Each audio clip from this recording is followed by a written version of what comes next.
കർണാടകയിലേക്ക് പോകുന്നുണ്ടോ എങ്കിൽ ഇതൊന്ന് ശ്രദ്ധിക്കുക. അവിടെ ചെന്നാൽ 21 വയസ്സ് തികയാത്തവർക്ക് പുകവലി പാടില്ല. ഈ നഗരത്തിന് ഇതെന്തു പറ്റി? ചിലയിടത്ത് ചാരം, ചിലയിടത്ത് പുക. എന്താണ് ആരുമൊന്നും മിണ്ടാത്തത്? മിണ്ടാതെ സഹിക്കുന്നത് എന്തിനാ? പൊതു ഇടങ്ങളിലെ പുകവലിക്കെതിരായ ഈ പരസ്യം നമുക്കെല്ലാം അറിയാം. ഇതിപ്പോൾ ഇവിടെ പറയുന്നത് എന്തിനാണെന്നാവും. ഈ നഗരത്തിന് ഇതെന്തു പറ്റിയെന്ന് കർണാടക സർക്കാരിന് തോന്നി തുടങ്ങിയിരിക്കുന്നു. ഇനി മിണ്ടാതെ സഹിക്കില്ലെന്ന് പറഞ്ഞ് നല്ല ഗംഭീര നടപടിയും എടുത്തു. അപ്പോൾ പുകവലിക്കാർക്ക് മൂക്കുകയറിടാൻ ഉദ്ദേശിച്ച് കർണാടക സർക്കാർ എടുത്ത ആ നടപടികളൊന്ന് നോക്കിയാലോ?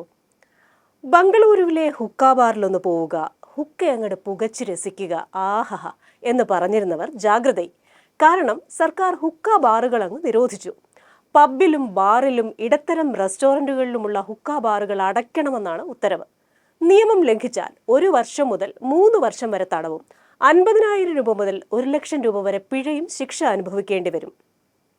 ഇനി കർണാടകയിൽ സിഗരറ്റ് സിംഗിളായി കിട്ടില്ല, പാക്കറ്റുകളായി മാത്രമേ വിൽപ്പന പാടുള്ളൂ. 21 വയസ്സിന് താഴെയുള്ളവർ പുകവലിക്കാൻ പാടില്ല. മുൻപ് ഇത് 18 വയസ്സായിരുന്നു. പൊതുസ്ഥലത്ത് പുകവലിച്ചാൽ കീശ കീറും. മുൻപ് 200 രൂപയായിരുന്ന പിഴ 1000 രൂപയായി ഉയർത്തിയിട്ടുണ്ട്. വിദ്യാഭ്യാസ സ്ഥാപനങ്ങളുടെ 100 മീറ്റർ പരിധിക്കുള്ളിൽ വിൽപ്പന നടത്താൻ നോക്കിയാൽ കേസെടുക്കും. കാര്യം ഇങ്ങനെയൊക്കെയാണെങ്കിലും 30 മുറിയും 30 സീറ്റിംഗ് കപ്പാസിറ്റിയുമുള്ള ഹോട്ടലുകളെ പൊതു ഇടങ്ങളിൽ നിന്ന് ഒഴിവാക്കിയിട്ടുണ്ട്. വിമാനത്താവളങ്ങളെയും. അവിടെ പ്രത്യേക മേഖലയിൽ പുകവലിക്കാമെന്നൊരു ഓപ്ഷനുണ്ട്. എന്നാലും ഓർമ്മ വേണം, ശ്വാസകോശം ഒരു സ്പോഞ്ച് പോലെയാണ്. ഒരു ശരാശരി പുകവലിക്കാരൻ്റെ ശ്വാസകോശത്തിൽ അടിഞ്ഞുകൂടുന്ന പുക പുറത്തെടുത്താൽ അത് ഇത്രത്തോളം വരും.